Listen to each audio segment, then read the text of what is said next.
what I want to do is finish second. All right, push Rangers, put any kind of pressure on Rangers. Ultimately, we have to qualify for the Champions League. Whether I make changes or not, it's in my mind. Yes, that's for sure. But wholesale changes, I'm not so sure.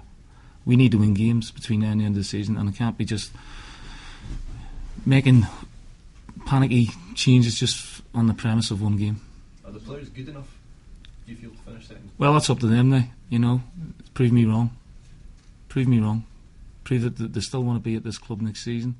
We've got 5-6 games to do that, so it's up to them. Have you had another chat with them after? Spoke to them briefly this morning, and we're going to watch the game this afternoon. So I'll speak to them at length. I told them, listen, it's gone. Disappointment, all that.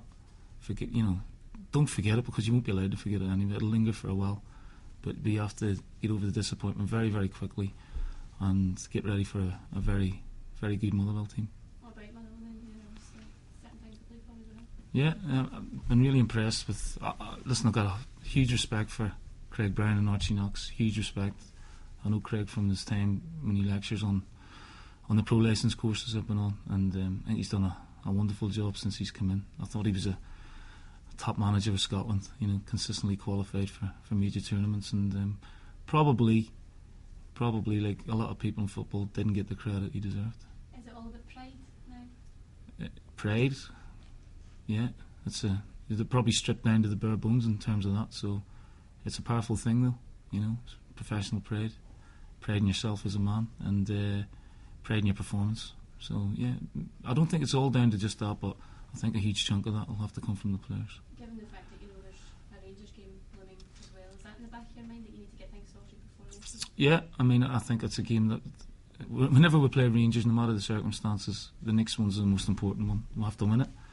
Have to, try and put a team out to beat Rangers, compete with Rangers. Who'll be feeling pretty good about themselves when the game comes around. So again, there's plenty of incentives left for the players. What kind of reaction do you expect from the supporters tomorrow night? Well, I think that's pretty obvious. I think it'll be a difficult night for the players, and basically the same as it was from my first game against Kilmarnock on the back of the St Mirren performance. So they showed a lot of character that day, so they'll have to do the same again. Can you blame the fans, Neil, if they stay away? No, not at all. We'll be grateful for any support that we do get on tomorrow night. You said after the game that when it was disappointing in the past, the players bounced back the way you did when you were playing here. Is that what has to happen? They have to show the right kind of reaction to this and use it to motivate themselves? Of course. Listen, we go back to professional pride. I did come out and say what I felt on Saturday. Now I want them to prove me wrong. They're playing for the futures here. Do they want to stay at this club? Well, they've got 6 games to prove that. Can you update us, Neil, on what happened with St Graphite after? Yes, I picked the team, named the subs. Before I named the team, I said, look, a few of you are going to be disappointed. Please don't let the disappointment get too much, and we've got a big game Tuesday night as well, so you'll all be in my mind for that. He came to see me after the squad was announced, and I explained my reasons why the team was picked and my substitutes. Explained to them that I could only pick 4 outfield players plus a goalkeeper plus 2 under-21s, which again is another rule that I'd like to talk about some other time. And I was pleased he came to see me because it showed that he cares and he's disappointed. But what I can't have is him leaving before the game. It's there's a code of conduct and a code of discipline, and it goes away from the team spirit that we are trying to create. I spoke to him at length about it yesterday. He's bitterly disappointed with his behaviour. He's been fined, it's dealt with internally, and it's closed. And he is in contention tomorrow.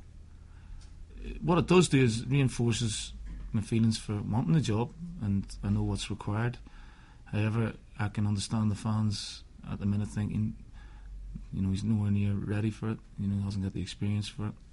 Again, I'll be judged over the next 5 or 6 games, and we'll assess it in the summer. I'll speak to the powers that be. Have you been able to speak to the chairman or the chief executive? Yeah, I've spoken to Peter and I've spoken to Dermot. But again, they're private conversations, and they're not for the public consumption just yet. But they are not going to judge you on one game? Well, they might, but they haven't told me that just yet. You said that you would recommend to them players that you would like to see leave the club this summer. Have you made those recommendations to them yet?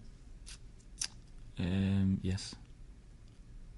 I'm not going to tell you who. Do you get any sense that it's hurting the players, Neil, as much as it's obviously hurt? We saw you at the weekend. We can see. Carradine, it better be hurting the players, because if it doesn't, I don't know what will.